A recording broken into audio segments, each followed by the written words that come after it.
Hello everyone and welcome to my channel.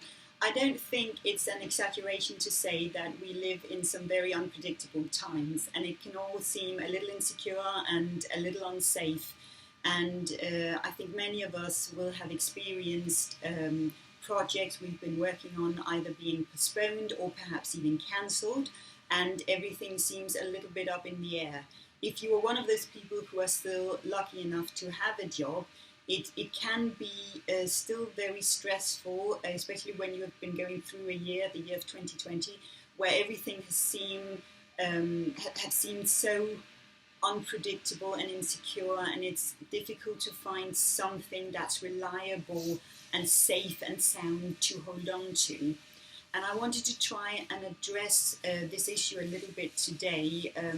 When you have been working on a project or a piece of work for a long time and it's suddenly either cancelled or postponed, or the outcome or the end project is changing, how do you actually deal with that? Are there any specific tools or approaches or methods to actually work with that and to keep your motivation and your inspiration for a piece of work going?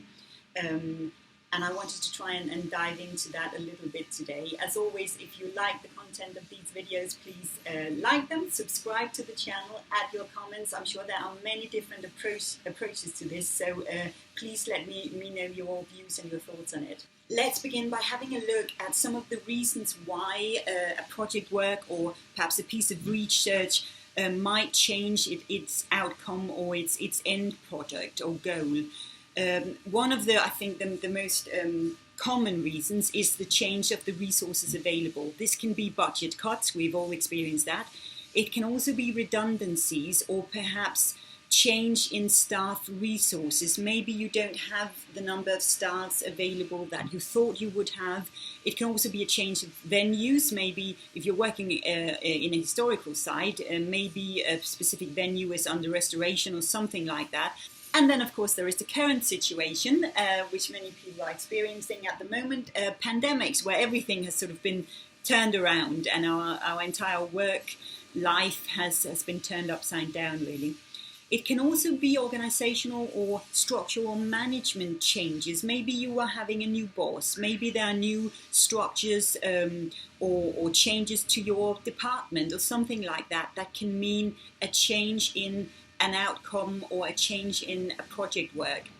It can also be the project itself. It can be, for example, if you're working on an exhibition project or something like that, the focus or the aim might change according to resources, according to objects or focus or storylines that might suddenly change. Maybe a new piece of research is being discovered, or you might be able to loan objects that you didn't thought of at first, and that will change your storyline or something like that. It can also be indecision, simply too many cooks. Now, I'm putting this on there because I think it's something that's more common than we actually think. It's not something we talk about a lot, but very often when embarking upon, especially a large new project or initiative, there will be many people within an organization who want to have a say in how the outcomes should be, or how this project should be approached, etc., etc. So sometimes it can actually, when you're working on a project, be quite difficult to keep focus on where you're going and what it is you're meant to be doing. Now, there are many ways of dealing with changing outcomes and focus within a project, and I just want to mention a few here because I think it's one of those things that it's really useful to talk about and useful to share our perspectives on. First of all, focus on what has already been done. This is especially true if you're working on a long-term project that might be years in the making. If it's suddenly either cancelled or postponed, or the focus is changing, try to focus on the work you have already been doing. If you have been doing lots of work already, there will be other outcomes for it. There will be other ways of making this work useful.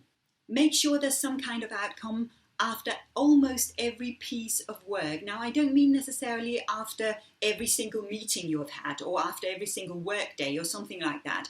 but try to make sure that you have something that's more or less useful, or at least can be adapted into something that's useful after almost every piece of work you have done within the project. This is especially true if you're working on a long-term, let's say a long-term exhibition project that might be years on the way, and you're very much aiming towards that end product, which is the exhibition. Of course, you have milestones, but you don't really sort of stop along the way to gather what you already have. I think that's a common mistake when working on long-term projects. Try to make sure you have some sort of useful outcome, whether it be, let's say, an interview or a recording of perhaps an external expert or someone you've talked to. It can be data gathering. It can also be objects you have gathered or brainstorm points. It can also be for collection purposes, for example.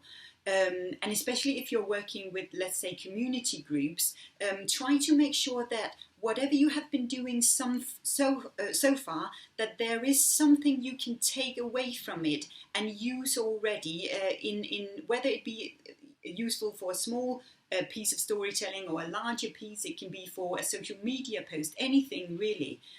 Try to focus on what can be used of what we have already done here.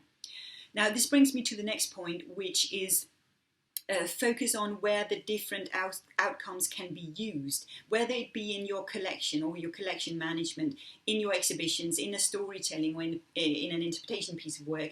It can also be in learning programs, educational programs, in your marketing, on social media or research and so on.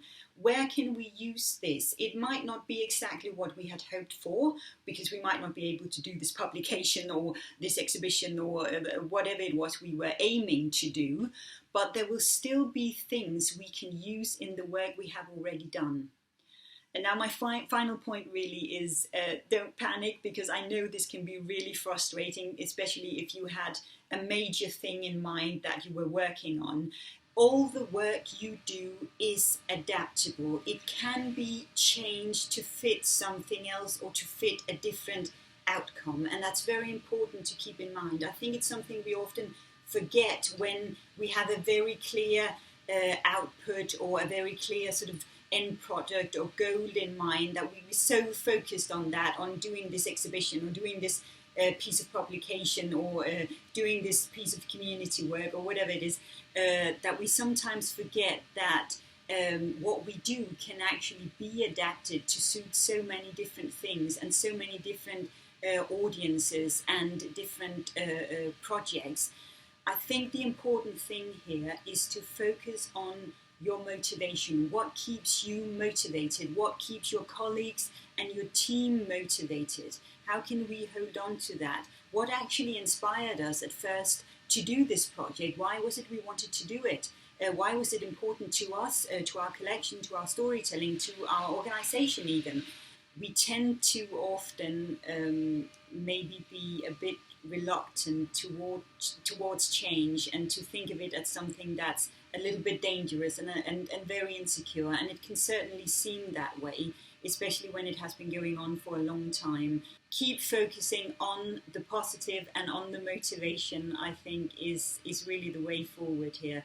Do let me know what you think about this, and if you have adapted any new approaches or methods or indeed mindsets about changeable times and how to deal with changing outcomes in project work and in research work. It's always lovely to hear from you.